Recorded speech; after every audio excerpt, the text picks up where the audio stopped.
तेणु जोई करिवो केमिति ना खंडिया घर भेंडिया बर हस माडू थाई कर कर कोठा घर बुढ़ा बर लुह झरु थाई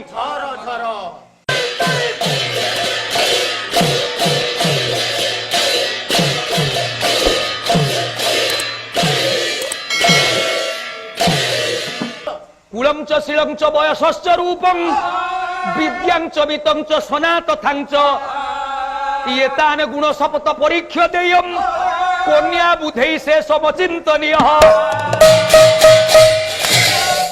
दक्ष प्रजापति कहले कहले देख झियो मोर बड़ त्रुटि हो जाइछि तू ठीक कहिचु मु देखिक न देइछि कुलम च शीलम च वयसश्च रूपम प्रथमे जोई करिया को गले आगो कुल देखिबे ए मा माने लक्ष्य करे एटा होची प्रथम काम आगर कोन माने जोई देखिबा को गले ताकर लक्षण देखिबा दरकार। प्रथम लक्षण हैला कुल कुल कहिले कोन बुझुचु गोटे नदी कुल रहितिबा दरकार भल पाहाच पत्थर पड़िथबो हम जियो साबेनी मारी हेई गोड़ हाथ मछि होगा दे। अरे मूर्ख कुल कहिले वंश उपयुक्त वंशर कि नहीं तमे देखिबो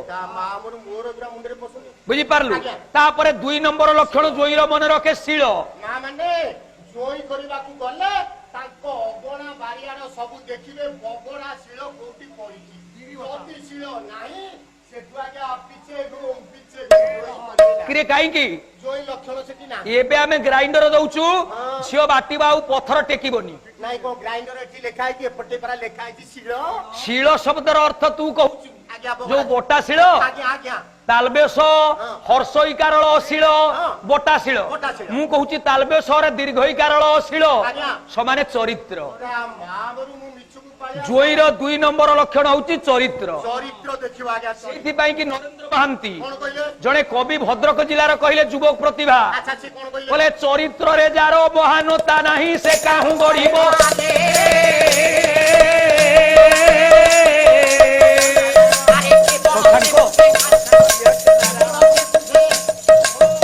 केवल से बुझे निमिषक सुख खाली भावनार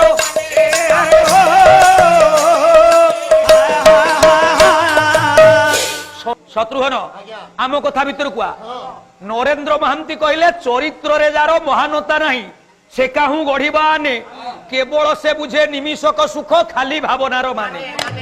जोईर 2 नंबर लक्षण होची चरित्र कुलम च शीलम च आग चरित्र को देखिबो 2 नंबर से जदि चरित्रहीन तम झियो को छाड़ी अन्य को झियो पछरे ओडिबो चरित्रवान लोक कहिथिले एक पत्नी व्रत को अवलंबन करिवो बुझी पारलु। कुलम च शीलम च बयस जोईर बयस केते हेइथवा दरकार आज्ञा बयस 3 कोड़ी 5 15 हेइथिबा दरकार। अरे मामू बुढ़ा जोई कले आज्ञा चंचल मरी गले नवीन बाबू हमर सरकार भत्ता सिस्टम कर दैछंती आराम रे बटुआ पकई बुलियो अरे ओला शास्त्र रे कुहा होची जोई देखिकरी युवक करिवो ओथली बोली गोटे छोट बही अछि छोटिया बही रे लिखा हैची खंडिया घर भेंडिया बर हस माडू थाई कर कर कोठा घर बुढ़ा बर लुह झरु थाई बुझिलु आ गोटे पद लिखिछथि मधु बाबू बोले उड़ी गोले गेंडालिया झाड़ी देले पक्षी जेमा देई कांदू चंपी बुढ़ा बर देखी जेमा देई कांदू चंपी बुढ़ा बर देखी उड़ी गोले गेंडालिया झाड़ी देले पक्षी उड़ी गोले गेंडालिया झाड़ी देले पक्षी जेमा देई कांदू चंती एथर का असुविधा होची कि तेणु जोई करिवो केमिति ना बयस बयस केते हेले समाने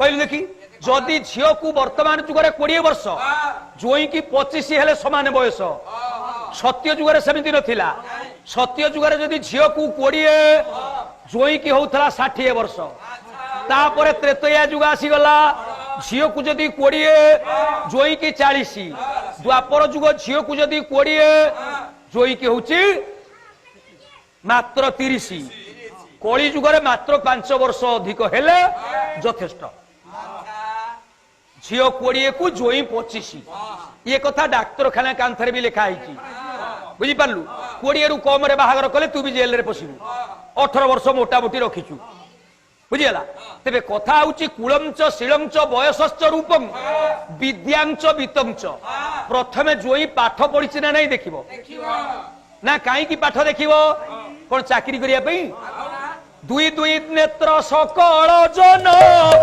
दुई नेत्र सकल जन आउ देखो विद्यावंत त्रय देखो विद्यावंत त्रय जन बोले धर्म थिबा लोकर चारि आखि लोकर चारि आखि धर्मरु अधिक ज्ञानी कुलेखी धर्मरु अधिक ज्ञानी कुलेखी सबु लोकंकर दुईटी चरम आखि जे विद्या पढ़िला तार 3 नंबर आखि विद्या होची एक आखि धर्म एक आखि ज्ञान भी एक आखि जदि जोई पाठ पढ़ी तार 3टा आखि समस्ते जोड़िया आखिरे देखुतिला बेले से 3 नंबर आखिरे देखिबो जदि झियो घर किछि नाही कि झियो घर किछि देई पारु नांती अन्य माने रागिले से तांकु चिड़िबो तेणु जोईर पाठ पढ़ा होची 3 नंबर लक्षण कुलंच शिलंच बयसश्च रूपं तापरे जोईर रूप देखिबो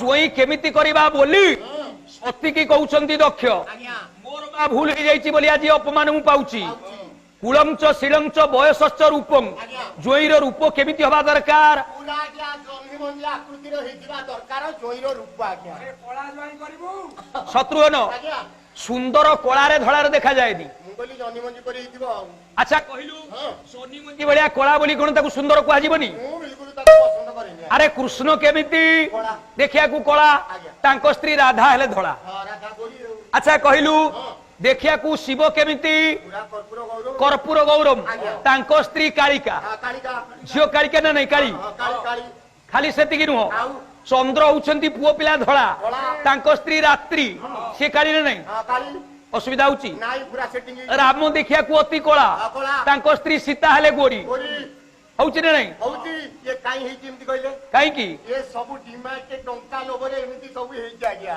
आ काय मनु के जागिया टंका लोभरे नुहरे आ कोन सुंदरर घर कोठी कहिलु सुंदरर घर होचा जाय जो फरुआ भितरे सेटा सिंदूर मु कहूची सुंदर अरे सुंदर आज्ञा चंदनपुर पाके से गा आज्ञा चंदनपुर सेटा गाँर नाम मु तते पचारुनी आज्ञा भूल होउछ मोर सुंदरर घर कोठी आज्ञा तार उत्तर होची असुंदर भितरे माने असुंदर भितरे सुंदर को घर किए कहबे कहबे जे गंगाधर मेहर अच्छा बोले सुंदर भितरे नथाए सुंदर सुंदर ভিতরে নথায় সুন্দর ओ सुंदर मध्य सुंदर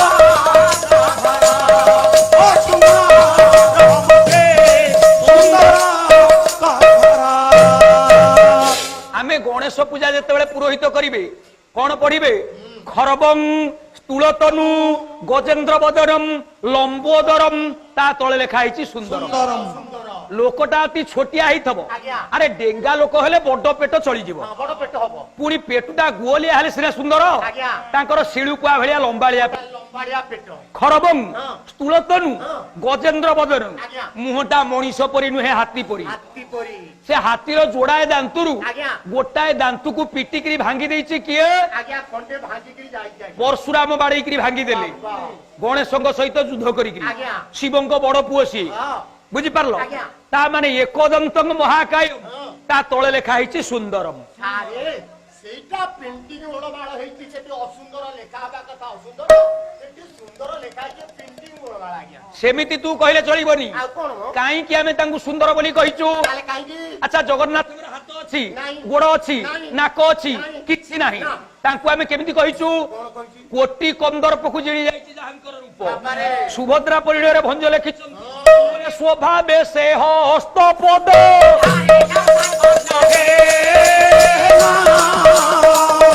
নাসা কর নহি নরে ভলা নাসা কর নহি না ଆଉ ଏ ସ୍ୱର କୋଟି ହେଜାର ଶୋଭାକୁ ସମାନ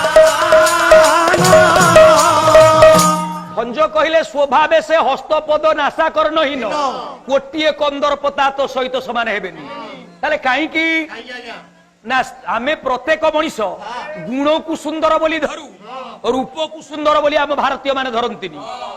ଭାରତୀୟ ସନାତନ ସଂସ୍କୃତିରେ ଯିଏ ଗୁଣବାନ ଲୋକ ପୂଜା ତାକୁ ଦିଅନ୍ତି। ଶତ୍ରୁଘ୍ନ ଜଣେ ଅତି ସୁନ୍ଦର ଲୋକ ହେଇଥିବ, ସେ ଯଦି ଚରିତ୍ରହୀନ ହେଇକରି ପର ସ୍ତ୍ରୀ ପଛରେ ଗୋଡଉଛି, ଗାଁ ଲୋକ ତାକୁ ଦେଖିଲେ ଘୃଣା କରିବେ। ଆରେ ଅମୁକ ଜମିଦାର ପୁଅ ହେଲେ ବି କଣ ହବ, ସେଇଟା ନଷ୍ଟ। ଗରିବ ପୁଅ ହେଇଥିଲେ ବି, ଚରିତ୍ରବାନ ଅସୁନ୍ଦର ହେଇଥିଲେ ବି, ଯଦି ଗାଁରେ ଚାଲି ଯାଉଛି, ଆରେ ସେ ଅମୁକ ଘରର ପୁଅ କେଡେ ସୁନ୍ଦର ପିଲାଟା, ସିଏ ପଛେ କାଳିଆ ହଉ, ତା ଗୁଣ ପାଇଁ ଆମେ ତାକୁ ସୁନ୍ଦର କହୁ। ତେଣୁ ଗଙ୍ଗାଧର କହିଲେ ସୁନ୍ଦର ଭିତରେ ନଥାଏ ସୁନ୍ଦର, ଅସୁନ୍ଦର ମଧ୍ୟ ସୁନ୍ଦରଙ୍କ ଘର। ତେଣୁ ଜୋଇଁ କେମିତି କରିବ ନା ଗୁଣ ତା ପାଖରେ ଯଦି ଭଲ ଅଛି ତାକୁ ଗ୍ରହଣ କରିବ। କୁଳଞ୍ଚ ଶିଳଞ୍ଚ ବୟସଶ୍ଚ ରୂପଂ ବିଦ୍ୟାଞ୍ଚ ବିତ୍ତଞ୍ଚ। ବିଦ୍ୟା ଥିବ ବିତ୍ତ ଥିବ। ବିତ୍ତ କହିଲେ କଣ ବୁଝୁଛୁ? ଧନ ବୋଲି ବୁଝୁଛୁ? କୋଉ ଧନ ଥିଲେ ବିତ୍ତ? ବିତ୍ତଶାଳୀ ବୋଲି କୁହାଯିବ।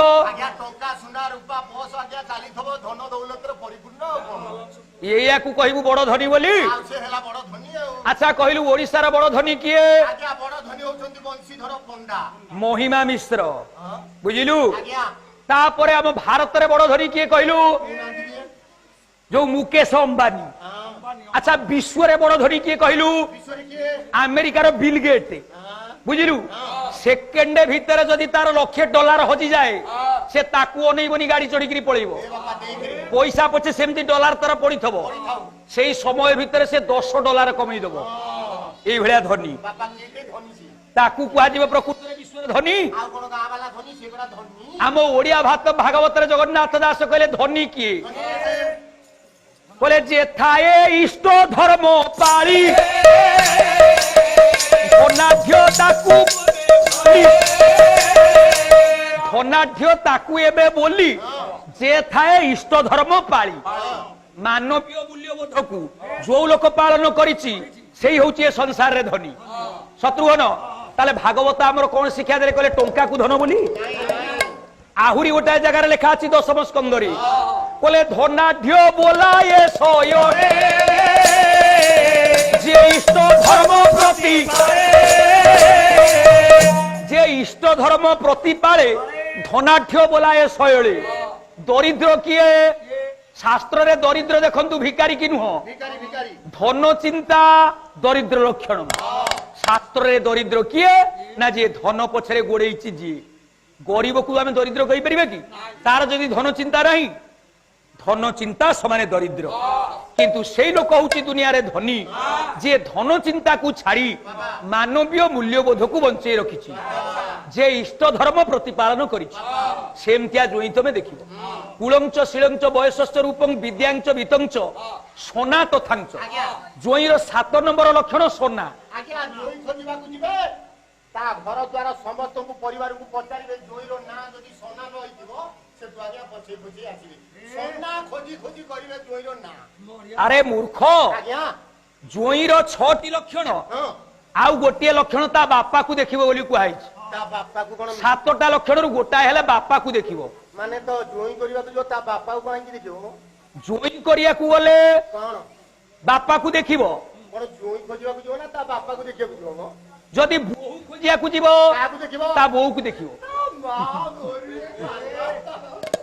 আরে মূর্খ, আলু বাইগণ পরিবা যাহা মা ঘরণী তা ঝিওকু বরিবা। কেমিতি কি আসেনি? লোক কথারে কেমিতি শিক্ষা আছে দেখ। বুয়া কি আসেনি? তা বউকু যদি ন দেখিব, সে অঘরণী হইতব, 6 তিন্ডু ঝিও 9 তুন্ডি এ বউ ঘরকু ভাঙ্গিকিরি নষ্ট করদব। ওলারে বাপা। সেইতিপাই বহু দেখিয়াকু গলে আজ্ঞা তা বউকু দেখিব। মাগো সেমতি জয়ী করিয়াকু গলে তা বাপাকু দেখিব। বাপাকু কাହିଁ ଦେଖିବ? বাপা যদি চরিত্রবান মনিষ তম ঝিওকু যদি জয়ী বাড়াইলা, সে কব রে মূর্খ, তু তো আজি যাই বুলুচু, মো বহু বসিকিরি খাইলে তোর কোন ଅଛି? তু কিয়ে তাকু বাড়িয়াকু? কোন পশু চইরে? আউ যদি বাপা তার নষ্ট হইথব, কোন করিব? সিধা কইবারে বাড়া তাকু মারদবা আউ ডাণিয়া। আরে কোন বিকারি পকতুরে সাবড়া আনুনু ঠিয়া ইয়া বাপ পুଅ। শত্রুঘ্ন সেইতি পাই কি গোটিয়ে লক্ষণ রখিলু জয়ীর সোনা। সোনা সোনা অর্থ বাপা। কুলঞ্চ শিলঞ্চ বয়সশ্চ রূপং বিদ্যাঞ্চ বিতঞ্চ সনাতন এতান গুণ সপ্ত পরীক্ষদেয়ম কন্যা বুধেই শেষম চিন্তনীয় সেই হচ্ছে প্রকৃতরে পণ্ডিত আজ্ঞা। 7টি লক্ষণ দেখি যে জয়ী করে জমা ঝিও ঘরକୁ ନ ଗଲେ ବି କଣ ହବ ଝିଅ ଗୋଡରେ କଣ୍ଟା ବାଜିବନି ଆରାମରେ ଚଳିବ